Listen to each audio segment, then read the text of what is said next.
اعوذ باللہ من الشیطان الرجیم بسم اللہ الرحمن الرحیم ان کانت الا صیحۃ واحدۃ فاذا هم جمیع لدینا محضرون صدق اللہ العظیم رب اشرح لی صدری ویسر لی امری واحلل عقدۃ من لسانی یفقہوا قولی رب یسر ولا تعسر وتمم بالخیر آمین یا رب العالمین۔ سورہ یاسین کی آیت نمبر 53 میں نے آپ کے سامنے تلاوت کی ہے، آپ اسکرین پہ لکھی ہوئی دیکھ رہے ہیں، اور آج کے لیکچر میں ہم انشاءاللہ تعالیٰ اس آیت کو گرامیٹیکلی انالائز کرنے کی کوشش کر رہے ہیں۔ آیت میں وقف کی کوئی علامت نہیں ہے، لیکن ایک ہمیں فا عاطفہ نظر آ رہا ہے، لہٰذا اس آیت کے ہم دو حصے بنا لیں گے۔ پہلا حصہ ہوگا ان کانت الا صیحۃ واحدہ، اور دوسرا ہوگا فَإِذَا هُمْ جَمِيعٌ لَدَيْنَا مُحْضَرُونَ۔ اب چلتے ہیں جی پہلے حصے کے الفاظ کی طرف، جو کہ ان کانت الا صیحۃ واحدہ ہے۔ اس میں پہلا لفظ ان حرف ہے، اور ان جو ہے یہ کئی طرح کا ہوتا ہے۔ ان شرطیہ بھی ہوتا ہے، ان مخففہ من المثقلہ بھی ہوتا ہے،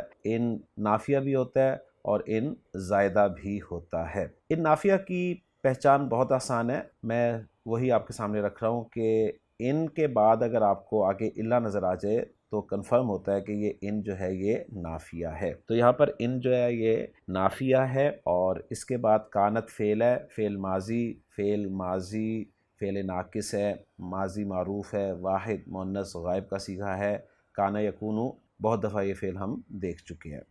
الا حرف استثناء ہے، اور صیحۃً اس میں واحد ہے، مؤنث ہے، نکرہ ہے اور منصوب ہے، اور چیخ کے لیے، چنگھاڑ کے لیے لفظ استعمال ہوتا ہے۔ پہلے بھی ہم اس سورہ مبارکہ میں اس لفظ کو دیکھ چکے ہیں۔ اور آخری لفظ پہلے حصے کا وہ ہے واحدہ، جو کہ واحد کی مؤنث ہے، اور واحد کے معنی ایک کے ہوتے ہیں، تو واحدہ کے معنی بھی ایک ہی ہوں گے، لیکن واحد ایک جو ہے وہ مذکر کے لیے استعمال ہوگا، اور واحدہ ایک جو ہے یہ مؤنث کے لیے استعمال ہوگا۔ تو چونکہ پیچھے ذکر صیحۃً کا ہے جو کہ مؤنث ہے، تو آپ کو اندازہ ہو گیا ہوگا کہ یہاں پر واحدہ کیوں استعمال ہوا ہے۔ واحدہ جیسے کہ میں نے کہا کہ مؤنث ہے، پھر واحد بھی ہے، نکرہ بھی ہے، اور منصوب بھی ہے۔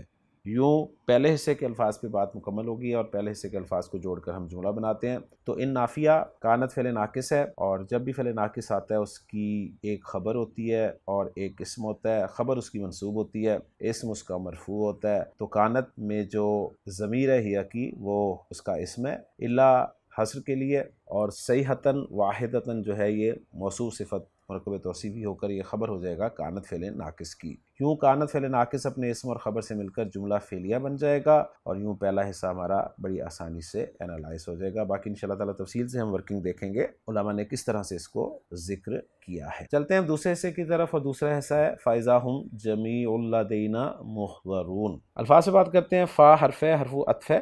اذا ریڈ کلر میں آپ کو دکھایا گیا، تو یہاں پر یہ حرف ہے، اور یہ اذا جو ہے یہ فجائیہ ہے۔ اس پہ تفصیل سے ہم نے بات پہلے کی تھی کہ اذا شرطیہ بھی ہوتا ہے، اس صورت میں یہ اسم ہوتا ہے، اور فجائیہ بھی ہوتا ہے، اس صورت میں یہ حرف ہوتا ہے۔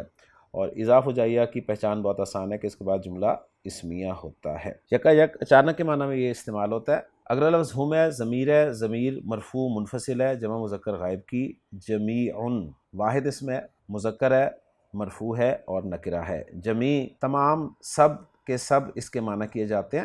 لدینا جو ہے یہ لدا اور نا کا مجموعہ ہے۔ لدا ظرف ہے جس کے معنی پاس کے ہوتے ہیں، اور لدا ظاہر بات ہے الف مکسورہ کے ساتھ لکھا اور پڑھا جاتا ہے، تو مرفوع منصوب مجرور ایک ہی طرح اسے لکھیں گے اور پڑھیں گے۔ اس کے ساتھ ضمیر آ رہی ہے نا، جو کہ ضمیر مجرور متصل جمع متکلم کی ہے، اور آخری لفظ اس آیت کا وہ ہے محضرون، میم پیش کے ساتھ ہے، اور عین کلمہ زبر ہے، تو ہم جانتے ہیں کہ وہ اسم جو ہے مزید فی ابواب سے صیغہ صفت اسم المفعول ہوتا ہے۔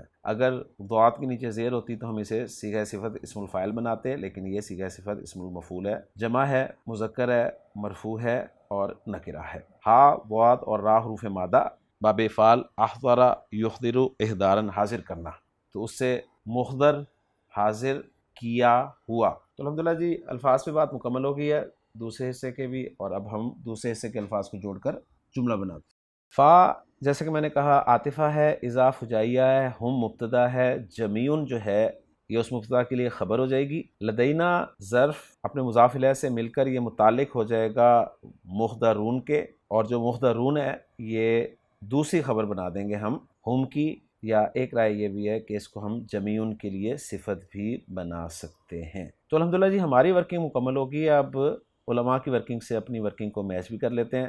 تو ایک ورکنگ جو آپ اسکرین پہ دیکھ رہے ہیں اس میں آپ نوٹ کر لیں کہ ان جو ہے وہ نافیتن کانت فعل مادن ناقص ناسخ، یعنی فعل ماضی ہے، ناقص بھی ہے اور ناسخ بھی ہے۔ واسمھا مستترن، بتا رہے ہیں کہ اس کا اسم جو ہے وہ مستتر ہے، تقدیرہ الصیحۃ، اور وہ اسم جو ہے وہ الصیحہ ہے۔ الا ادات حصر ہے، صیحۃ خبر کانت ہے، فا حرف عطف ہے، اذا الفجائیہ، ہم مبتدع جمیع خبر، لدینا ظرف متعلق بمحضرون، اور محضرون جو ہے خبر ثانٍ او صفت لجمیع۔ تو ساری ورکنگ میں نے آپ کے سامنے کھول کے رکھ دی ہے۔ محمود صافی صاحب کی ورکنگ دیکھیں تو انہوں نے سمپل ذکر کیا ہے کہ ان کانت والا جملہ جو ہے یہ مرہ اعرابھا، کہ اس کا اعراب جو ہے وہ گزر چکا ہے اسی سورہ مبارکہ کی آیت نمبر 29 میں، اور والضمیر فی کانت یعود علی النفخۃ الثانیہ، جمیع لدینا محضرون، مرہ اعرابھا فی سورۃ یاسین ای فی ہذہ السورہ فی الآیہ، یعنی آیت نمبر 32 میں اس کا اعراب بھی گزر چکا ہے، اور بتا رہے ہیں کہ ایک ہی جملہ ہے یہ، ان کانت الا صیحہ لا محل لہا استئنافیۃ۔ تو تفصیل سے میں نے ساری ورکنگ آپ کے سامنے رکھ دی ہے۔ اب رہ گیا جی اس آیت کا ترجمہ، تو وہ پیش خدمت ہے۔ عبدالسلام صاحب فرماتے ہیں کہ ان کانت الا صیحۃ واحدہ، نہیں ہوگی مگر ایک ہی چیخ۔ اب یہ ایک ہی چیخ جو ہے نا، یہ صیحۃن کے ساتھ جو واحدہ آیا ہے نا، اس کے حساب سے ہی کا ترجمہ کیا ہے، یعنی صیحۃن میں ایک چیخ کا مفہوم تھا لیکن واحدتاً کی وجہ سے ہی کا مفہوم ساتھ آ گیا۔ فَإِذَا هُمْ جَمِيعٌ لَدَيْنَا مُحْضَرُونَ، تو اچانک وہ سب ہمارے پاس حاضر کیے ہوئے ہوں گے۔ تو الحمدللہ جی آج کے لیکچر میں سورہ یاسین کی آیت نمبر 53 ہم نے گرامیٹیکلی انالائز کر لی ہے۔ انشاءاللہ تعالیٰ اگلے لیکچر میں اگلی آیت کے ساتھ آپ سے ملاقات ہوگی۔ اجازت دیجیے۔ سبحانک اللہم و بحمدک، اشہد ان لا الہ الا انت، استغفرک و اتوب الیک۔